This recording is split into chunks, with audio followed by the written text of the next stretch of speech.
أما بعد فأعوذ بالله من الشيطان الرجيم بسم الله الرحمن الرحيم ذلك الكتاب لا ريب فيه عن علي بن أبي طالب رضي الله تعالى عنه قال قال رسول الله صلى الله عليه وسلم ألا إنها ستكون فتنة قلت وما المخرج منها يا رسول الله قال كتاب الله فيه نبأ ما قبلكم وخبر ما بعدكم وحكم ما بينكم هو الفصل ليس بالهزل من تركه من جبار قسمه الله ومن ابتغى الهدى في غيره أذله الله وهو حبل الله المتين وهو الذكر الحكيم وهو الصراط المستقيم هو الذي لا تزيغ به الأهواء ولا تلتبس به الألسنة ولا يشبع منه العلماء ولا يخلق عن كثرة الرد ولا ينقضي عجائبه هو الذي إذ سمعته الجن حتى قالوا إنا سمعنا قرآنا عجبا يهدي إلى الرشد فآمنا به من قال به صدق ومن عمل به أجر ومن حكم به عدل ومن دعا إليه هدي إلى صراط مستقيم رواه الإمام الهمام الترمذي في جامعه صدق الله العظيم وبلغنا رسوله النبي الأمي الكريم ونحن على ذلك لمن الشاهدين والشاكرين والحمد لله رب العالمين.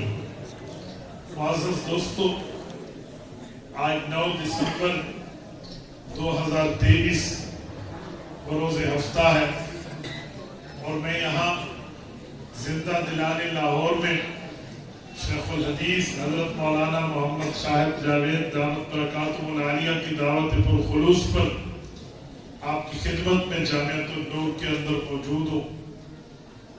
میرے ساتھیوں، ہمیں حضرت محترم نے میرے ذمے جس عنوان کو لگایا ہے، میں اپنے عنوان پر آپ کی خدمت میں چند معروضات پیش کر کے آپ سے اجازت لوں گا.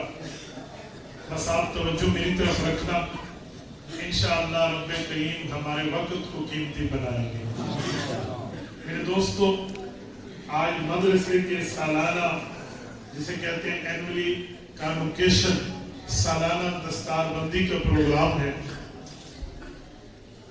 اس مدرسے نے ماشاءاللہ امت کو کئی حفاظ کا تحفہ دیا ہے جن کے سر پہ دستار سجنی ہے، اور اس کے لیے یہ تمام محفل منعقد کی گئی ہے. میرے بعد مختلف حضرات علماء کرام کی آمد ہے. مجھ سے قبل بھی جن حضرات نے گفتگو فرمائی ہے، میں سب کے لیے دعا گو ہوں اللہ پاک قبول فرمائے. میرے ساتھیوں، معاشرے میں حافظ قرآن کی ضرورت کیا ہے اور معاشرے میں مدرسہ کی ضرورت کیا ہے، میں یہ چند باتیں آپ کی خدمت میں رکھنے لگا ہوں. سب سے پہلی اور بنیادی بات کہ ہمارے معاشرے میں مدرسے کی ضرورت کیا ہے، تو میں ایک جملہ سمجھانے لگا ہوں. مدرسے کی ضرورت یہ ہے کہ جو نبی پاک صلی اللہ علیہ وآلہ وسلم کے سینے میں رب کریم نے جن علوم کو رکھا تھا، وہ علوم، وہ معلومات، وہ دین کی باتیں، وہ شریعت کی باتیں امت تک پہنچائی جائیں. جو مدارس ہیں، جو مکاتب ہیں، یہ اس لیے دنیا میں قائم کیے گئے ہیں کہ یہ حضور پاک کے سینے کے علوم کو امت تک پہنچاتے ہیں. میرے دوستو، ہمارے نبی پاک علیہ السلام نے جو مدرسہ بیت اللہ قائم فرمایا، اگر ہم اس مدرسے کو دیکھیں تو اس مدرسے کے استاذ کا نام رسول اللہ ہے، اس مدرسے کے مقام کا نام بیت اللہ ہے، اور اس میں جو کتاب پڑھائی جاتی ہے اس کا نام کتاب اللہ ہے. اور جن لوگوں نے وہاں پڑھا ہے، جنہیں آپ اور ہم صحابہ اور اہل بیت کہتے ہیں، قرآن انہیں اولئک حزب اللہ کہتا ہے. پتہ چلا استاد رسول اللہ ہو، مدرسہ بیت اللہ ہو، نصاب کتاب اللہ ہو تو شاگرد حزب اللہ، اللہ کا لشکر بن جاتا ہے۔ میرے پاک پیغمبر نے یہ مدرسہ مکہ مکرمہ میں قائم فرمایا۔ پھر جب رسول اللہ مدینہ طیبہ تشریف لائے تو حضور پاک نے اسی مدرسہ بیت اللہ کی کڑی مدرسہ اصحاب صفہ قائم فرمایا، اور نبی پاک علیہ السلام نے اس مدرسے میں بیٹھ کے اپنے شاگرد جو اللہ کا لشکر حزب اللہ ہے ان کو پڑھانے کی ترتیب رکھی۔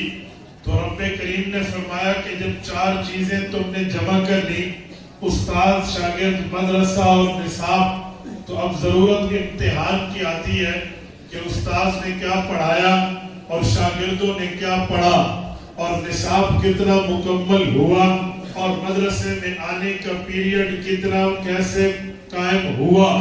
اس کے دیکھنے کے لیے اختبار، امتحان کی ضرورت پڑتی ہے۔ تو اللہ تعالیٰ نے جو امتحان لیا اس میں یہ لفظ دیکھیں تو لفظ اکٹھے بنتے نظر آتے ہیں۔ استاد رسول اللہ، شاگرد حزب اللہ، مدرسہ بیت اللہ، نصاب کتاب اللہ، اولئک الذین امتحن اللہ، امتحان لینے والا خود اللہ۔ لاہور کے غیوروں، اگر رات کے 12 بجے تاریخ بدل رہی ہو اور آپ کا ذوق تازہ ہو تو میں ایک جملہ کہہ دوں، آپ کا ذوق تازہ ہے، لاہوری ذوق میں میرے جملے کو ضائع نہ ہونے دینا۔ میں نے کہا 5 چیزیں اکٹھی ہوئی، استاد رسول اللہ، شاگرد حزب اللہ، مدرسہ بیت اللہ، نصاب کتاب اللہ، امتحان لینے والا خود اللہ۔ جب امتحان آیا تو نتیجہ آیا راضی اللہ، نتیجہ آیا راضی اللہ۔ تو میرے دوستو یہ 6 چیزیں میں نے آپ کی خدمت میں رکھی ہیں، یہ مدرسے کی بنیاد ہے، یہ مدرسے کی آساس ہے۔ اسی بنیاد پر سارے مدارس بھی قائم اور یہ مدرسہ بھی قائم۔ آؤ میں مدرسے کے قیام پہ دوسری دلیل دینے لگا ہوں، یہ مدرسہ کیوں بنا ہے، آؤ میں اس کی وجہ بتاتا ہوں۔ سورۃ قیامہ ہے، پارہ نمبر 29 ہے، سورت کا پہلا رکوع ہے۔ رب کریم فرماتے ہیں لا تحرک به لسانک لتعجل به ان علینا جمعہ وقرآنہ۔ محبوب مصطفیٰ، آپ اپنی زبان مبارک کو ہلانے میں تھوڑی جلدی نہ فرمائیے۔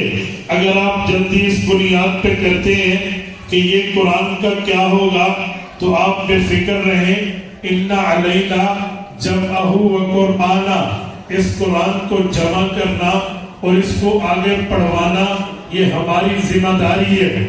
میں اس آیت کے بیک گراؤنڈ میں جانے لگا ہوں، یہ آیت کب اتری، کیوں اتری، کس ماحول میں اتری، کس لیے اتری، اس میں رسول کریم علیہ التحیت و تسلیم کے لیے کیا تسلی کا سامان ہے۔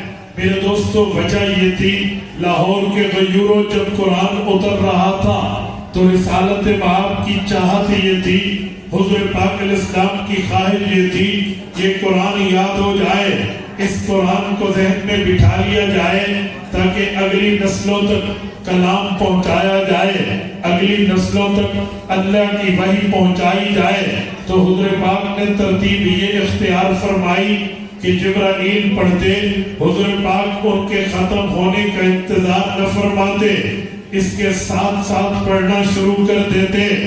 ابھی حضرت جبرائیل نے پورا نہ کیا ہوتا، حضور ریوائزنگ شروع فرماتے، دہرانا شروع فرماتے، اس کو دوبارہ پڑھنا شروع فرماتے تاکہ یاد ہو اور جلدی اگلی نسلوں تک پہنچے، قرآن کا کوئی حصہ رہ نہ جائے۔ رب کریم نے فرمایا لا تحرک به لسانک، توجہ رکھنا، میں اس آیت کا بامحاورہ معنی کھولنے لگا ہوں۔ فرمایا لا تحرک به لسانک، محبوبم یہ کام مت فرمائیے۔ اگلا لفظ ہے لتعجل به، یہ لام تعلیلیہ ہے، اس میں پورا واقعہ پیروا ہوا ہے، اس میں پورا بیک گراؤنڈ کا منظر کشید کر دیا گیا ہے۔ سوال اٹھتا ہے رب کریم میں یہ جلدی کسی بنیاد پہ کر رہا ہوں، بے بنیاد نہیں کر رہا. بنیاد تو یہ ہے، یہ جو قرآن اتر رہا اگلی نسلوں تک پہنچانے کی فکر ہے، اگلی امتوں تک اس ابلاغ کی فکر ہے. اللہ اس لیے جلدی کر رہا. رب کریم نے لتعجل بھی کی لام میں فرمایا محبوب ڈونٹ وری، فکر کی ضرورت نہیں ہے، پریشانی کی ضرورت نہیں ہے. آپ ٹینشن مت لیجئے کہ قرآن اگلی نسلوں تک جائے گا کیسے. بس آپ جبرائیل کے قرآن کو سن لیں. ان علینا جمعہ و قرآنا، یہ قرآن جمع کیسے ہوگا یہ ذمہ داری بھی آپ کے اللہ کی ہے. وہ قرآن اگلی نسلوں تک پہنچا کر پڑھوانا کیسے ہے یہ بھی ذمہ داری اللہ. اس سے پتہ چلا ذمہ داری خدا، خواہش مصطفیٰ، یہ دونوں ایک ہیں کہ قرآن اگلی نسلوں تک جائے. آؤ مدرسے کے قیام کی دوسری دلیل میں نے ذکر کی ہے، وہ یہ ہے کہ خواہش مصطفیٰ بھی ہے، ذمہ داری خدا بھی ہے. علماء کے سینے میں یہ احساس ہے، منتظمین کے سینے میں یہ احساس ہے کہ حضور کی خواہش بھی پوری ہو، اللہ کی ذمہ داری بھی پوری ہو، تبھی مدرسہ قائم کیا گیا ہے. میں ایک جگہ وکلاء میں بات کر رہا تھا. ہمارے ساتھ ایل ایل بی کی پریکٹس میں میرے ایک وکیل بھائی تھے، ہمارے بی اے کے بعد ایل ایل بی کے کلاس فیلو تھے. وہ مجھے کہنے لگے مفتی صاحب آپ مولوی ہیں لیکن پیٹی بند بھائی ہونے کے نیت سے وکیلانہ ایک سوال بھی حل کر دیں. میں نے مولویوں میں دیکھا ہے آپ سارے مولوی دو باتیں کرتے ہیں، ایک کہتے ہو مدرسہ بناؤ اور دوسرا جملہ کہتے ہو جو اس مدرسے کے بناوٹ کے خلاف ہے. میں نے کہا مجھے بتا دیں وہ دو لفظ کون سے ہیں، اگر وہ دو لفظ غلط ہیں تو میں سمجھائے دیتا ہوں، یا آپ کی غلط فہمی ہے تو دور ہو جائے گی. وہ کہنے لگے ادھر کہتے ہو قرآن کا ذمہ دار اللہ ہے. میں نے کہا جی ہاں، ہم کہتے ہیں اِنَّا نَحْنُ نَزَّلْنَا الذِّكْرَ وَإِنَّا لَهُ لَحَافِظُونَ کہ رب نے فرمایا قرآن ہم نے نازل کیا، اس کی حفاظت کی ذمہ داری بھی ہماری ہے. وہ فرمانے لگے جب حفاظت کی ذمہ داری اللہ نے لی ہے پھر مدرسے کیوں بناتے ہو، پھر مدرسے کیوں چلاتے ہو، پھر قرآ کیوں محنتیں کرتے ہیں، بچوں کو راتوں کو اٹھ کے کیوں پڑھاتے ہو، ان کی کلاسز کیوں بتاتے ہو، کیوں کہتے ہو یاد کرو، رٹا لگاؤ، دماغ میں بٹھاؤ، حفظ کرو، محنت کرو. نا بابا، محنت کی ضرورت نہیں ہے، ذمہ داری اللہ کی ہے. یاد کرنے کی ضرورت نہیں ہے، ذمہ داری اللہ کی ہے. حفظ کرنے کی ضرورت نہیں ہے، ذمہ داری اللہ کی ہے. یہ تو مولویوں نے مدرسے نہیں پیٹرول پمپ بنا رکھے ہیں، یہ تو چندے کا معاملہ ہے، یہ تو تم لوگوں نے ڈونیشن کے چکر میں مدرسے بنائے ہیں. اگر یہ بات نہ ہوتی تو اللہ کی ذمہ داری اللہ ہی پورا کرے گا. تمہارا درد سر نہیں ہے، مدرسے کی ضرورت نہیں ہے. لاہور کے غیوروں، میں نے اپنے اس وکیل بھائی سے کہا، میں نے کہا سوال آپ نے کیا، جواب میں عرض کرنے لگا. کہتے جی ہاں. میں نے کہا میں آپ کے سوال سے جو سمجھا ہوں اس کی سمری، اس کا خلاصہ، اس کا نچوڑ یہ ہے، آپ یہ کہنا چاہتے ہو کہ جس کی ذمہ داری اللہ نے لی ہے اس پہ تم محنت نہ کرو. کہتے جی ہاں آپ نے ٹھیک سمجھا ہے، ہم یہ کہنا چاہتے ہیں مدرسہ کیوں بناتے ہو، ذمہ داری اللہ کی، اللہ پوری کرے گا. میں نے کہا بھائی طے ہو گیا، مجھے بتائیں قرآن کریم کے علاوہ بھی کچھ اور ذمہ داریاں اللہ کی ہیں جس میں تم نے ٹانگ اٹکائی ہو. کہتے ہیں کیا مطلب؟ میں نے کہا کچھ اور ذمہ داریاں بھی اللہ کی ہیں. کہتے ہیں مثلا میں نے کہا قرآن کریم میں ہے لا تقتلوا اولادکم خشیۃ املاق نحن نرزقهم وإياکم. فرمایا تمہاری اولاد کو بھی رزق ہم دیتے ہیں، تمہیں بھی رزق ہم دیتے ہیں. میں نے کہا اللہ سب کا رزاق ہے، اللہ سب کو رزق دیتا ہے. کہتے جی ہاں. میں نے کہا پتہ چلا رزق کی ذمہ داری بھی اللہ کی ہے. کہتے جی ہاں. میں نے کہا رزق بھی اللہ نے دینا ہے. کہتے جی ہاں. میں نے کہا پھر تجارت تو بند کر دینی چاہیے، پھر دکانوں کو